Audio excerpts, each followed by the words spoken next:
Hi everybody, I hope you are all doing well. I miss you and I wanted to read you guys a story. With Earth Day coming up, I thought I would read one of my favorites, The Lorax by Dr. Seuss. And stay tuned to the end of the story. We are going to do a craft together.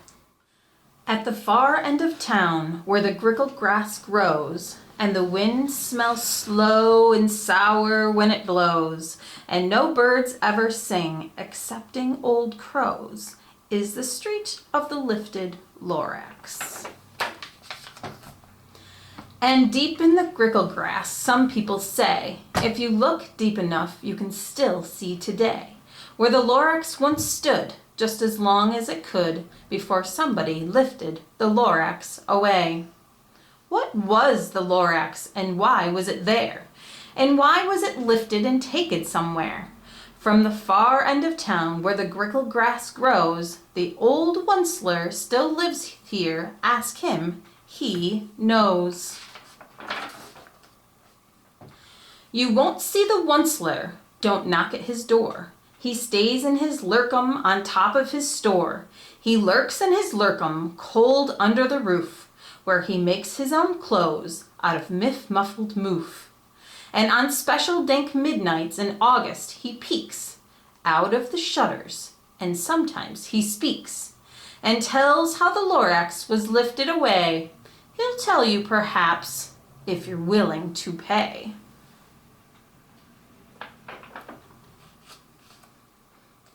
On the end of a rope he lets down a tin pail, and you have to toss in 15 cents and a nail, and the shell of a great-great-great-grandfather snail.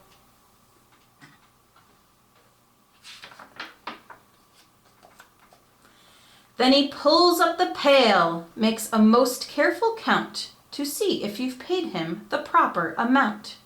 Then he hides what you paid him away in his snoove, his secret strange hole in his grooveless groove. Then he grunts, I will call you by whisper-my-phone, for the secrets I tell are for your ears alone. Sloop!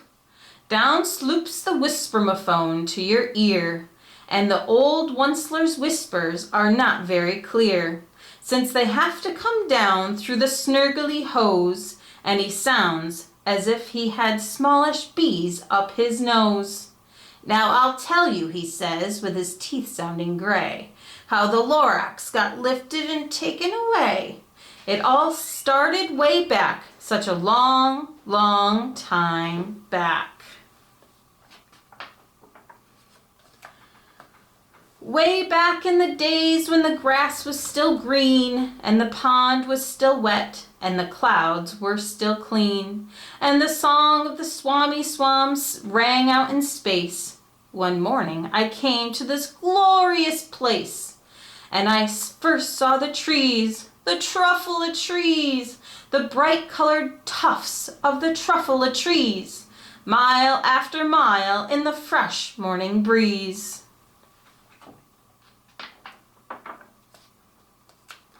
And under the trees I saw brown barbaloots frisking about in their barbaloot suits as they played in the shade and ate truffula fruits. From the rippleless pond came the comfortable sound of the humming fish humming while splashing around. But those trees, those truffula trees, all my life I'd been searching for trees such as these. The touch of their tufts was much softer than silk, and they had the sweet smell of fresh butterfly milk. I felt a great leaping of joy in my heart. I knew just what I'd do. I unloaded my cart.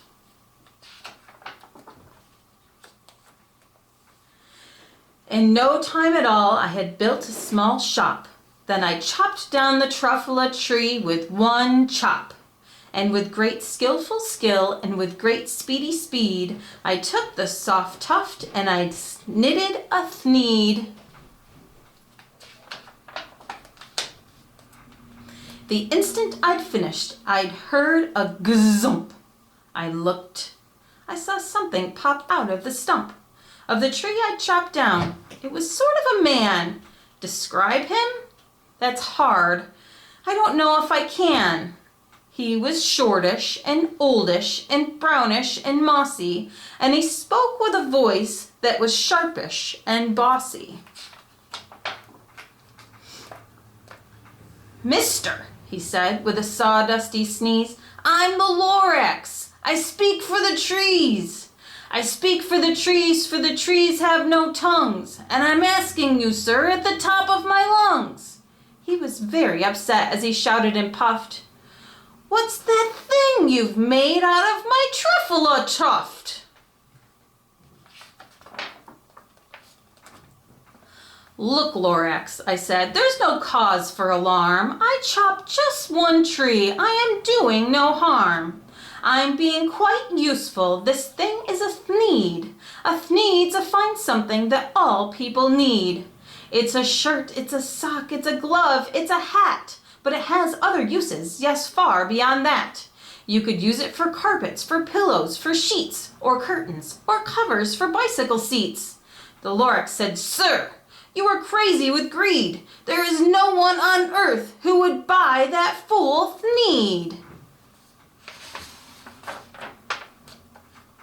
But the very next minute, I proved he was wrong, for just at that minute a chap came along, and he thought that the thneed I had knitted was great.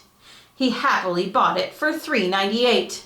I laughed at the Lorax. "You poor stupid guy, you never can tell what some people will buy." "I repeat," cried the Lorax, "I speak for the trees." "I'm busy," I told him. "Shut up, if you please." I rushed across the room, and in no time at all, I built a radio phone. I put in a quick call. I called all my brothers and uncles and aunts, and I said, "Listen here. Here's a wonderful chance for the whole Onceler family to get mighty rich. Get over here fast. Take the road to North Nitch. Turn left at Weehawken, sharp right at South Stitch."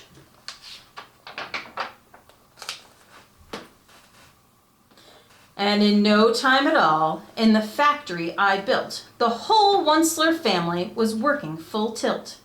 We were all knitting thneeds, just as busy as bees, to the sound of the chopping of truffula trees. Then, oh baby, oh, how my business did grow.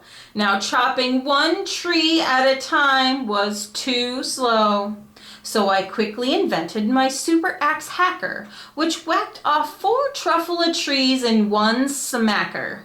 We were making thneeds 4 times as fast as before, and that Lorax, he didn't show up anymore.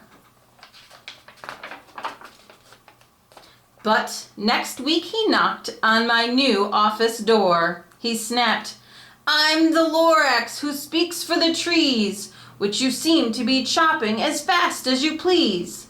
But I'm also in charge of the brown barbaloots who played in the shade in their barbaloot suits and happily lived eating truffula fruits. Now, thanks to your hacking my trees to the ground, there's not enough truffula fruit to go round, and my poor barbaloots are all getting the crummies because they have gas and no food in their tummies. They love living here, but I can't let them stay. They'll have to find food, and I hope that they may. Good luck, boys," he cried, and he sent them away. I, the Onceler, felt sad as I watched them all go, but business is business, and business must grow, regardless of crummies and tummies, you know. I meant no harm, I most truly did not. But I had to grow bigger, so bigger I got. I biggered my factory, I biggered my roads, I biggered my wagons, I biggered the loads of the thneeds I shipped out. I was shipping them forth, to the south, to the east, to the west, to the north. I went right on biggering, selling more thneeds, and I biggered my money, which everyone needs.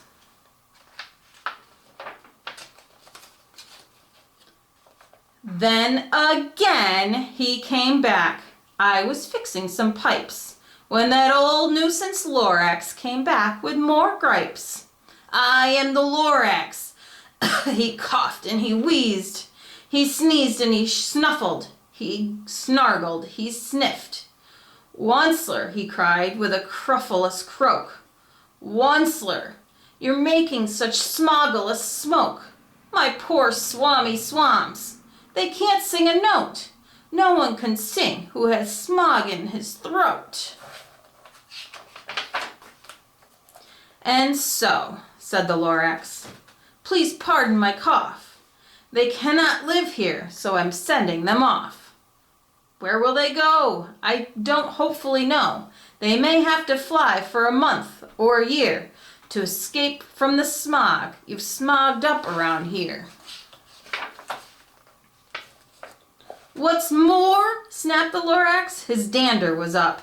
Let me say a few words about gluppity-glup. Your machinery chugs on day and night without stop, making gluppity-glup, also schluppity-schlup. And what do you do with this leftover goo? I'll show you, you dirty old onceler man, you. You're glumping the pond where the humming fish hummed. No more can they hum, for their gills are all gummed. Now I'm sending them off on their future. Oh, their future is dreary. They'll walk on their fins and get woefully weary in search of some water that isn't so smeary. And then I got mad. I got terribly mad. I yelled at the Lorax, now listen here, Dad. All you do is yap yap and say bad, bad, bad, bad. Well, I have my rights, sir, and I'm telling you, I intend to go on doing just what I do. And for your information, you Lorax, I'm figuring, I'm biggering, and biggering, and biggering, and biggering. Turning more Truffula trees into thneeds, which everyone needs. And at that very moment, we heard a loud whack. From outside the fields came a sickening smack of an axe on a tree. Then we heard the tree fall, the very last Truffula tree of them all. No more trees, no more thneeds, no more work to be done. So in no time my uncles and aunts, everyone, all waved me goodbye. They jumped into my cars and drove away under the smoke-smuggered stars. Now all that was left neath the bad-smelling sky was my big empty factory, the Lorax, and I. The Lorax said nothing, just gave me a glance. Just gave me a very sad, sad backward glance as he lifted himself by the seat of his pants, and I never forgot the grim look on his face when he hoisted himself and took leave of this place through a hole in the smog without leaving a trace. And all that the Lorax left here in this mess was a small pile of rocks with the one word, unless. Whatever that meant, well, I just couldn't guess. That was long, long ago, but each day since that day, I've sat here and worried away. Through the years, well, my buildings have fallen apart. I've worried about it with all of my heart. But now, says the onceler, now that you're here, the word of the Lorax seems perfectly clear. Unless someone like you cares a whole awful lot, nothing is going to get better. It's not. So, catch, says the onceler. He lets something fall. It's a truffula seed. It's the last one of all. You're in charge of the last of the truffula seeds, and truffula trees are what everyone needs. Plant a new truffula, treat it with care, give it clean water, and feed it fresh air. Grow a forest, protect it from axes that hack. Then Lorax and all of his friends may come back.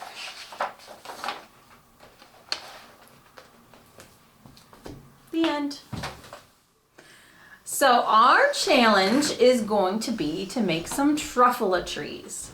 Now I looked around my house to see what I could find to make some truffula trees because I know we're not all going to have the same stuff at home. And some of the things I found was a toilet paper holder and some tissues, cotton balls and some tissue paper. I also had some wooden blocks, crayons, markers, tape, but the one thing I'm going to show you is how to make truffula trees out of marshmallows. I had the mini ones in my cabinet from hot chocolate. You might have big marshmallows. You might not have marshmallows, and you can use one of these other things that I showed you, how to make a truffula tree. But what I want you guys to do is create truffula trees, make them however you can with whatever you find, and I want you to show me in the comments below. Take a picture and show me your truffula trees.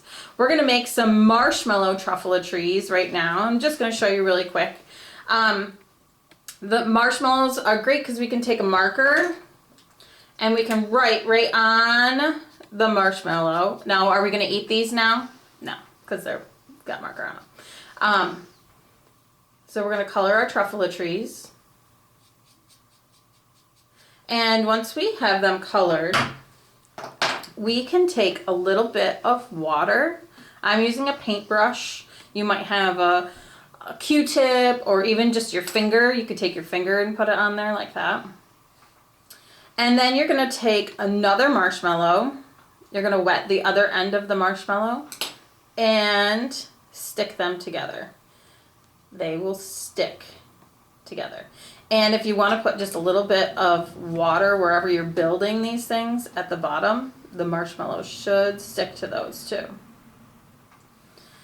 And you can keep doing this to build a tower of marshmallows to make your truffula tree.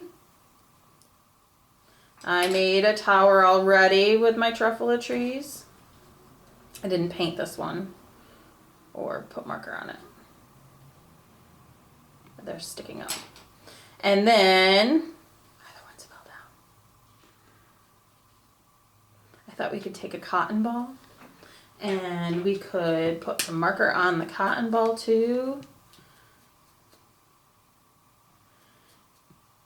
To make it a color.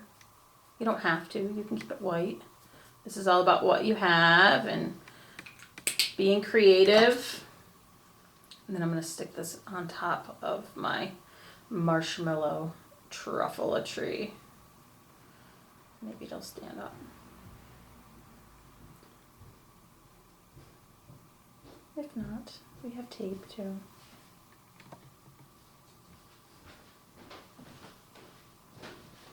So that's our truffula tree.